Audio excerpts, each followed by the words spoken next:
We have an update with the Joe Rogan Spotify controversy. He has taken to Instagram, Twitter, and you see what it just did?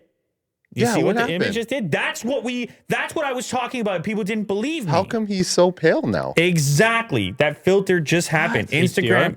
Yes. And then you click on it. Click on it, Will. See? Boom. No. What? I'm so confused. It's iPhones. It's no, but it's Instagram as well. Hold on. And I'm glad we have it happening on camera here, like live, because a lot of people were questioning if that was actually happening. That's not his phone that's doing it? Like the sun hitting like a certain portion? Well, the question is like, what is this thumbnail from, and what kind of is this from somewhere else in the video? And then when you go to click play, it was different lighting conditions? Because it seems to have happened. Look at that. It seems to happen like in an instant. It doesn't seem like the way a phone does it. So it's almost like Instagram adapting to the video feed and applying some processing to it. But anyway, that's not what we're talking about today. It happened previously when he looked like a zombie and everyone was, anyway. That looked different as well.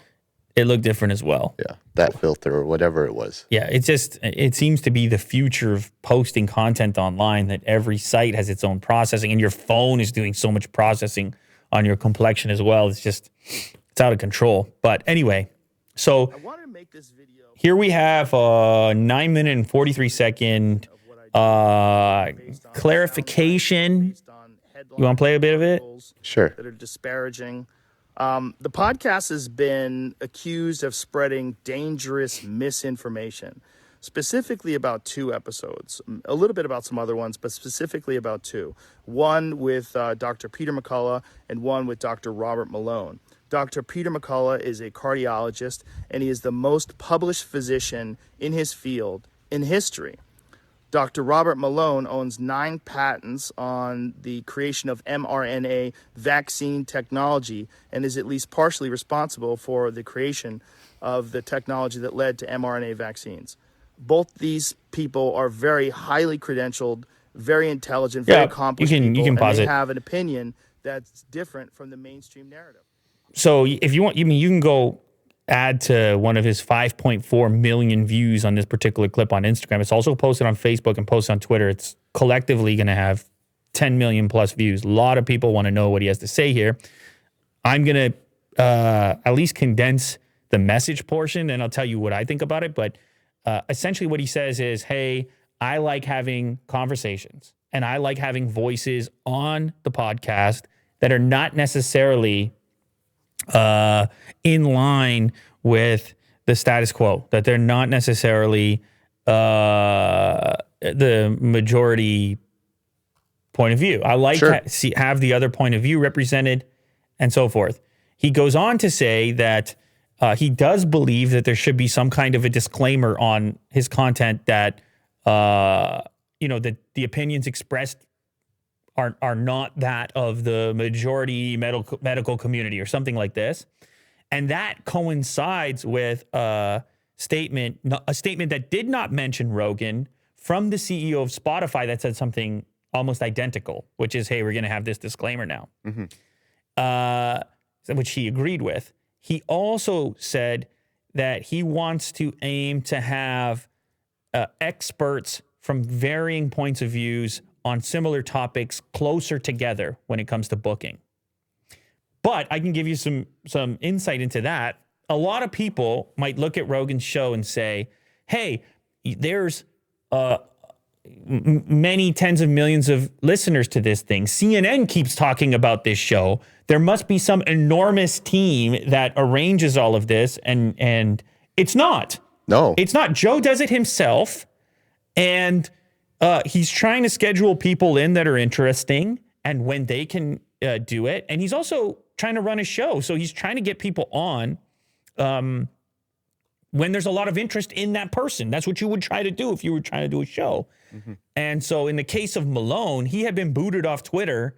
And I'm sure when he was looking for a place to talk, I'm sure that Joe knew that was going to be a big episode because you're a business, you're running a show, as I'm saying. Anyway, so and I know this firsthand because I've been on there a couple of times, and when it came to booking it, went back and forth directly with Joe. He does book his own show, and I know from running an online media business, you can get bombarded. It can be quite the procedure to try to fit everything in and wear all these different hats.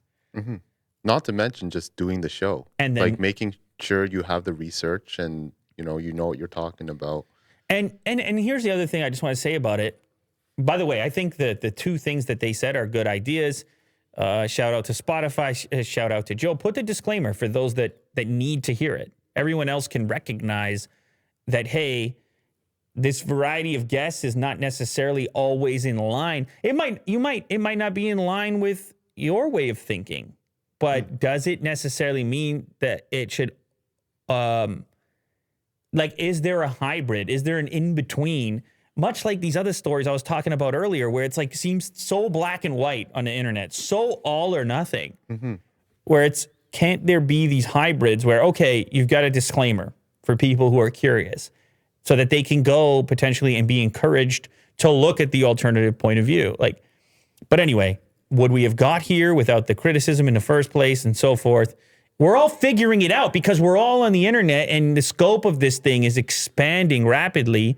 And we're running these businesses, and everybody's trying to keep up with it. This variety of tasks that anybody in this business might have. So anyway, it's also, you got to go back to that clip just for a second, because it's also important to note that for those that think, because Neil Young did his thing and boycotted Spotify, and there was some thinking that maybe other artists would pile on and apply pressure to Spotify, further pressure. I think, for the record, I think this kind of squashes it a little bit, this solution. But also, he's got a lot of backers too, which if you scroll through the comments section, you'll see a lot of, well, obviously a lot of people from the fight community. Well, it's because you're not logged in. If you're logged in, then you see a lot of names that you might recognize. But either way, it's a lot of people from MMA, it's people from media, a lot of prominent people, including The Rock, who has like a bunch of likes on his particular comment, encouraging Joe and asking to go on the show. I think what Joe should do, if at all possible, and I'm not sure this is a possibility, but I think you have Neil Young come on the show. That'll be great. You have Neil Young come on the show and just have some dialogue. I would hope that would be a possibility, because if what you really care about is representing both sides or your point of view or whatever, and that's the platform to do it. And I'm sure that Joe would be open to it, and I'm sure it would be an enormous episode given everything that's transpired. So, Neil, I know you're listening to this, Neil. He's definitely not. But, I like the dialogue, man. You know me, Will. Yeah. Let's hear it. Let's hear it. I hate the idea of not hearing it because I'm scared of what it might be. And I know there's differing opinions on this, but how can we know if we don't hear it? How can we know? We need a variety of inputs, ideally. Anyway, obviously within reason. Yeah. Within Spotify's hybrid approach.